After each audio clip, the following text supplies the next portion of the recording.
Olá pessoal, sejam bem-vindos. Meu nome é Thaís Arantes, eu sou aluna do curso de Engenharia de Produção e estou aqui hoje para falar um pouco sobre logística com vocês.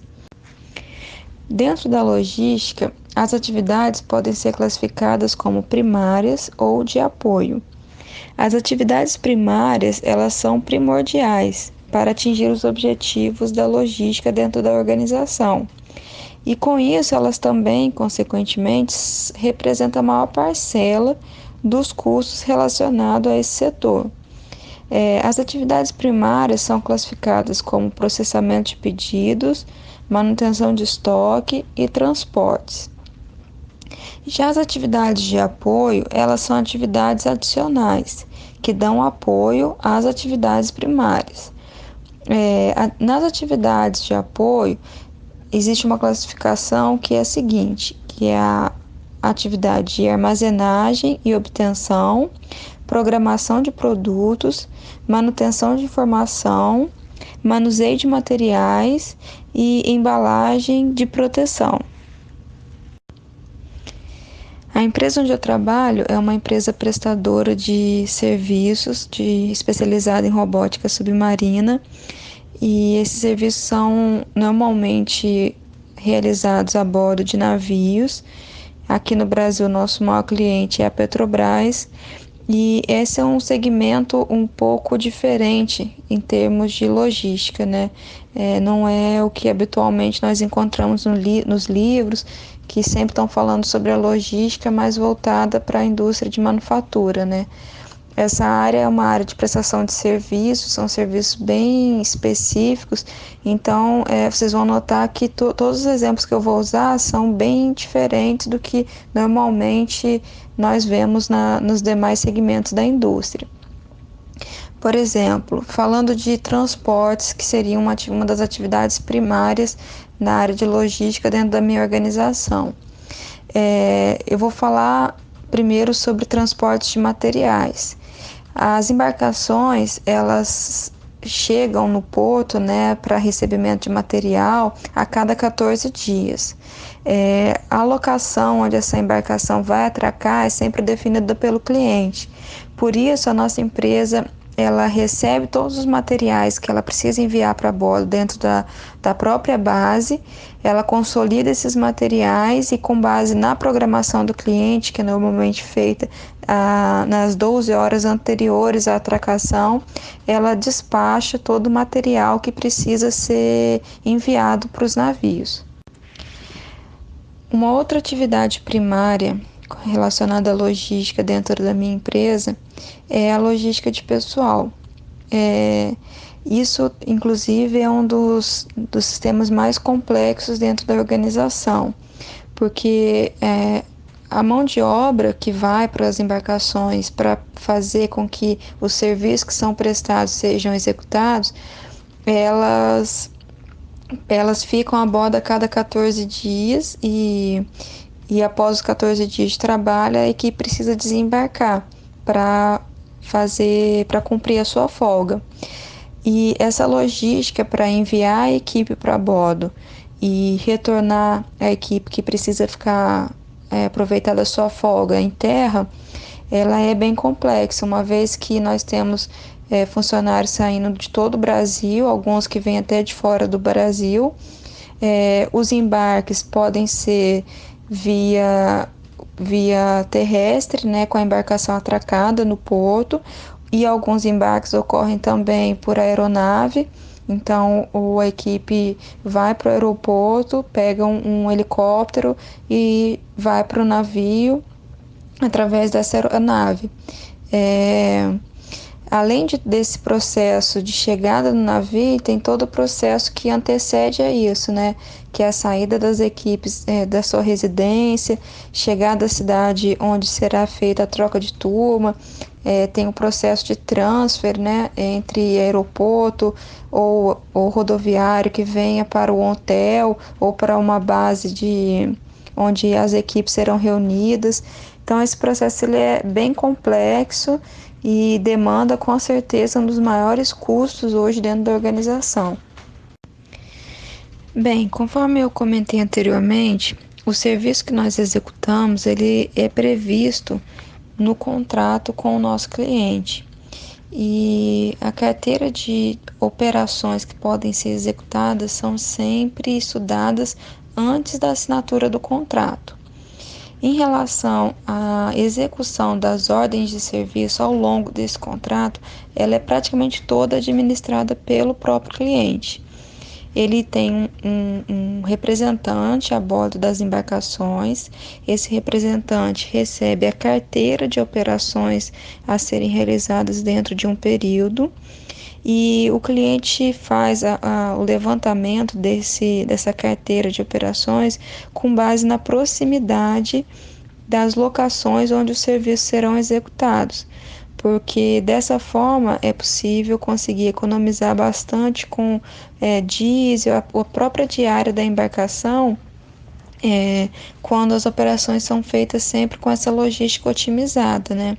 Então, uma vez que o cliente repassa essa programação para nós, nós imediatamente seguimos para a área de atuação conforme solicitado.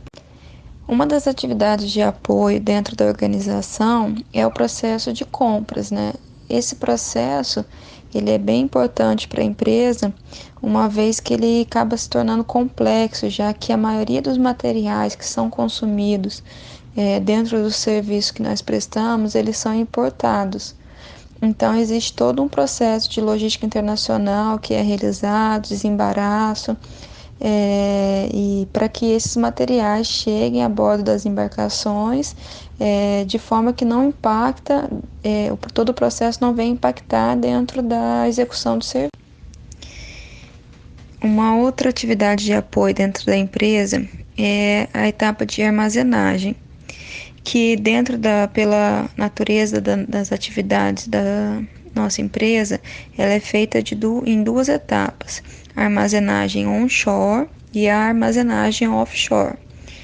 Falando da armazenagem onshore, seria o estoque de materiais dentro da nossa base, porque, como a gente tem uma complexidade grande em relação à programação de local e horário de atracação dos navios, é necessário que a nossa empresa consolide todos os materiais dentro de um armazém para que, após a programação do nosso cliente, seja realizado o despacho desses materiais para as embarcações.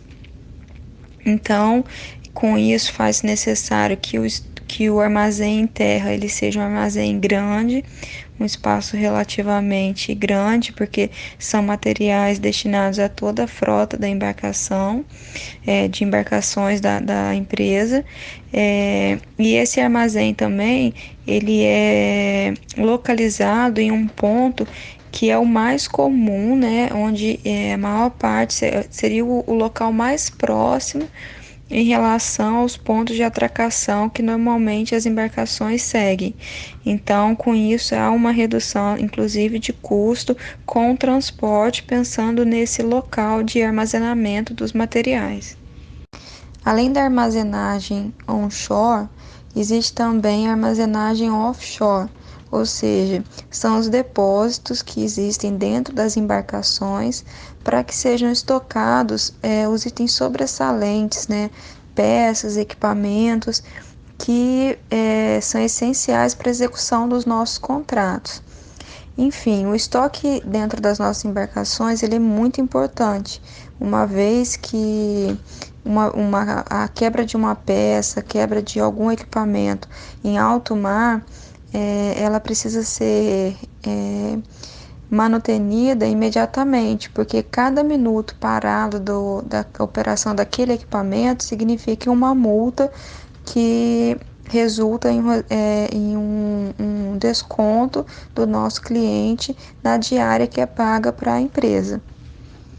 A manutenção da informação ela é essencial para a eficiência de todo o sistema logístico da nossa empresa, uma vez que as bases operacionais elas estão tão distantes, né, uma da outra.